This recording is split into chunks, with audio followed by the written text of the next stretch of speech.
Hello everybody, my name is Bragster and welcome back to some shorthand. We are doing Unit 11 this week with the letter F. So the letter F, just for maybe some transparency actually before I go into it, I'm nearly finished the book. So because I've nearly finished the book, I'm miles behind on these recordings because we've gone at a really fast pace. So what I'm trying to do is I'm trying to do these recordings as quickly as possible, and then hopefully I can release them week by week. And for you guys it will be progressive.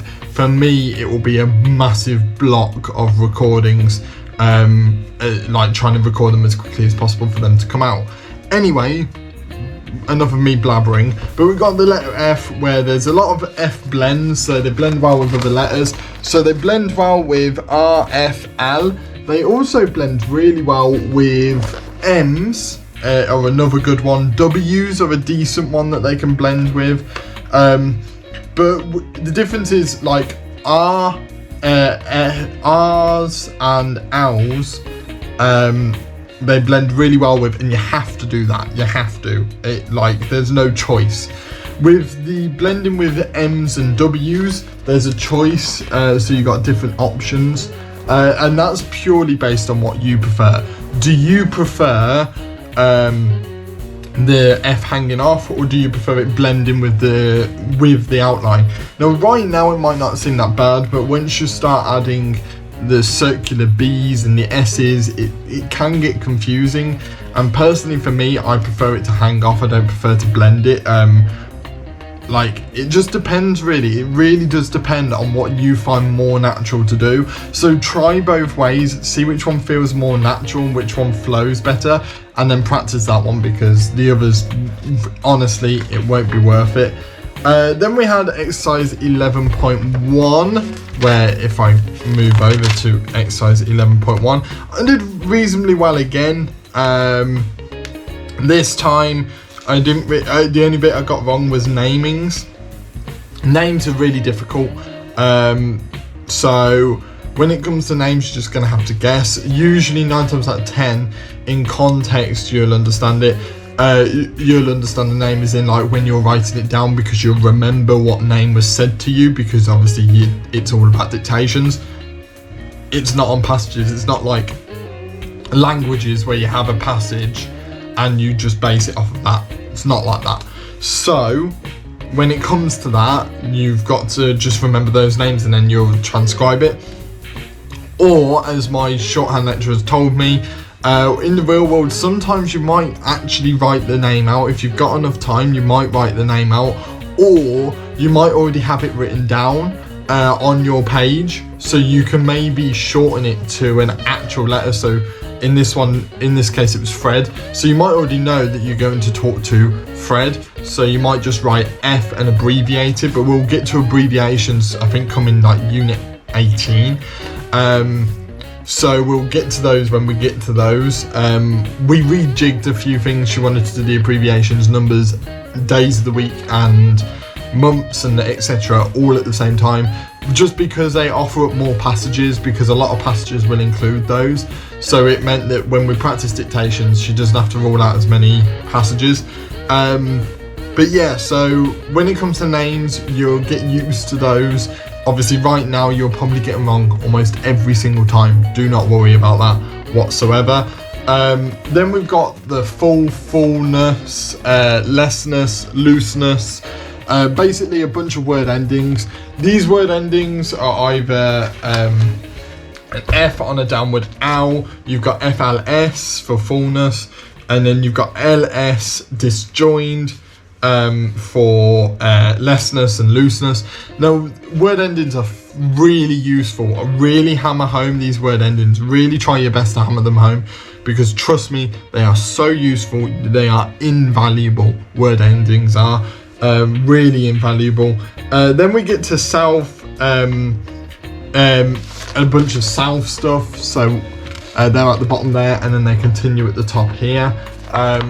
So with that, it's really difficult to remember the self stuff, but again, it's all about context with self, because you'll just see it together and you'll be like, okay, that makes sense to be yourself, that makes sense to be myself, herself, itself. It will just all come to you almost naturally.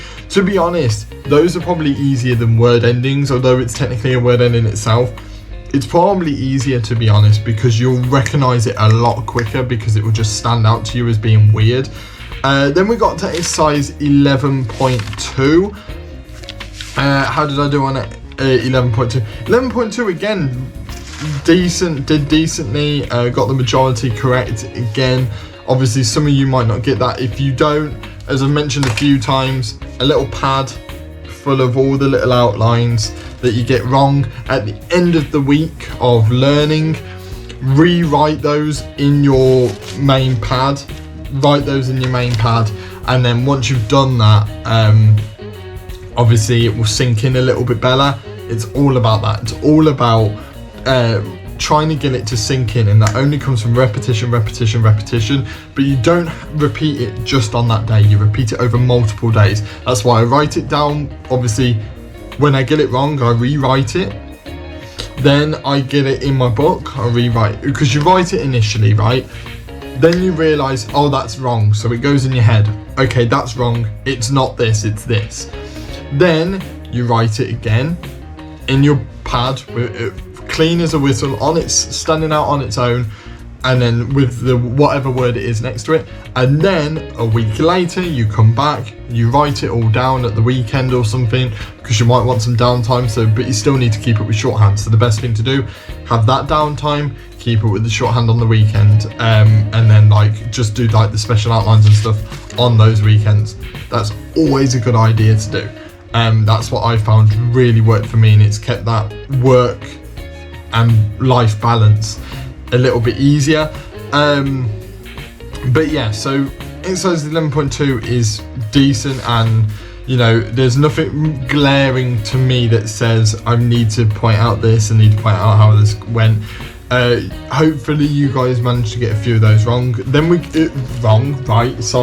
then you get a few of those special outlines. Again, special outlines useful as how, to be completely honest, if you've got the time, write all the special outlines down on maybe on a Word document or something, if you can manage that, or like write it down on a page and take a picture. And then if you have to take multiple pictures because there's loads of special outlines, do that. And then at the weekend again, when you're having this downtime, just spend an hour or two writing a bunch of the special outlines out, mark where you finished on that week, and then carry on, you know, from the next bit. So just I recommend actually doing that, because that really does help singe things in a lot. It really does help, just because, you know, writing those special outlines, they are hard to remember because they don't come across often, because there is a special outline for that specific word. If that specific word doesn't come up often, you won't remember it. So try and make you remember it, is basically my advice. Then we got to the end of my first book, and then we go to word groupings again. More distinguishing stuff, more word groupings, more distinguishing outlines. These ones will come up more often. Word groupings always come up. Distinguishing outlines, maybe not as much, but to be honest, you can work distinguishing outlines out, which is why they're called distinguishing outline, is because they're slightly different. So I'm just putting my book away. Because they're slightly different to normal, because of the way they're written. So they won't come across maybe as often. They're more like special outlines, but there's a reason they don't come up often, is because they're probably words that you won't come across often yourself. So you're more likely to remember those when they come up. But the word groupings, you don't need to write out loads and loads of times, unless you feel like you need to because you don't remember them, then do it. But they're less so than your special outlines. Then we've got exercise 11.3, which is that. Exercise 11.3, was there anything glaring in that? Just a lot of word groupings, if I'm honest. A lot of word groupings. So just be wary of those, is what I'd say. And then if you get anything wrong, remember to write it in the pads.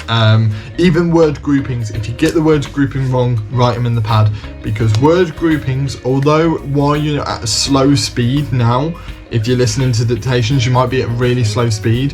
When you speed up, word groupings become imperative. They are so important. It is ridiculous, because every time you take your pen off of that page, it wastes time, and you don't think it does now. Trust me, I was there. You don't think it does now, but once you start doing dictations, because we've even practiced some 80 word per minute dictations, like every time I take my pen off the page, I lose time and I get behind. So the more time you spend with your pen on the page, the better your experience is going to be, as you know, you don't have to catch up with what the person's saying every time they take a pause. Is basically the point I'm trying to make. And that was it for really Unit 11. Unit 11 was a classic old unit. You know, it's about one letter, you went for it, you understood it, you know, you've already seen roughly some of the principles before. It's just reinforcing a lot of the principles now, and a lot of more extra blends to make your pen flow nicer, so then you'll recognise more words. That's basically what that exercise was. The next exercise is X blends, M blends and V blends. This, weirdly enough, becomes a very important unit. So the next unit is very important. You might not think it now, like even when I did it, I was like, oh, it's alright.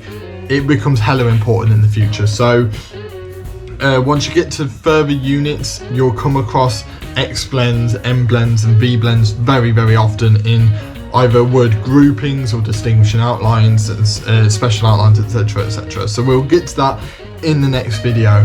But that was it for Unit 11. As I said, it was just quite a very simple unit, and it might not be simple for you, but in terms of, you know, how much theory you actually get, you don't actually get that much theory. So that's why I'm calling it simple, is because you don't get that much theory in comparison to other units. Some units, I know Unit 18, I've referred to it before, that's kind of like a refresher unit. It literally just hammers home a bunch. Once you get towards the end, they're like, well, we don't have a unit for this, so we're just going to shove it here. So that's literally what they do at the end. So right now they're able to focus on little tiny details, and then they just race ahead at the end. So just go through these, make sure that it all sinks in, because you won't have time to go over this later. So just make sure it all sinks in. Make sure you have an extra pad and stuff, just to put down some words that you don't quite understand, and then drill them a week later so it really singes in your brain. Don't do it on the same day, otherwise, you know, your brain's already remembered it. So make sure to wait at least a day or two before you do it again. Anyway, that is it for my ramblings on Unit 11 and the letter F. If you have enjoyed this video, please hit that like button, so it can encourage me to do more of these. I know I've got a lot of content coming out at the moment, like a lot of wrestling content. It's not all wrestling content, but there's a lot of that coming out at the moment, just because it's very busy there, and that also gets a lot of views on my channel. So it's given me a little less time to do these, so I'm trying to get back on the ball with these ones. So yeah, hit that like button to just show me that you are still enjoying these. Comment anything down below. If you need a hand, obviously my DMs on my Twitter are open at all times, so just do that. And if you're new here, please do subscribe. Check out my other stuff on the channel, as well as all my shorthand stuff, for more stuff like this. And I shall see all of you in the next video. See ya!